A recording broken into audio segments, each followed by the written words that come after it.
ناظرین السلام علیکم ورحمۃ اللہ وبرکاتہ۔ میں امید کرتا ہوں کہ سب دوست خیریت سے ہوں گے۔ اللہ کا شکر ہے میں بھی خیریت سے ہوں۔ ناظرین کافی دنوں سے ہم ویڈیو اپلوڈ نہیں کر سکے۔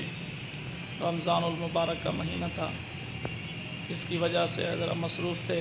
روزہ بھی رکھنا ہوتا ہے اور تراویح بھی پڑھانی ہوتی ہے، قرآن مجید کی منزل بھی یاد کرنی ہوتی ہے، جس کی وجہ سے ہم ذرا موبائل سے دور رہے ہیں۔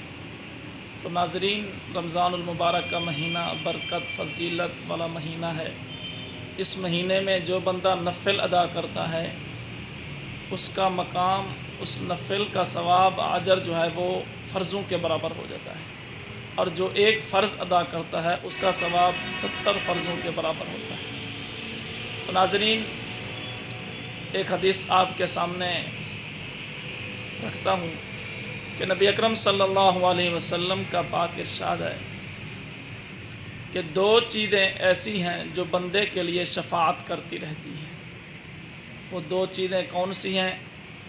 میرے محبوب حضرت محمد صلی اللہ علیہ وسلم نے فرمایا الصیام والقرآن یشفعان للعبد، کہ 2 چیزیں ایسی ہیں جو بندے کے لیے شفاعت کرتی رہتی ہیں۔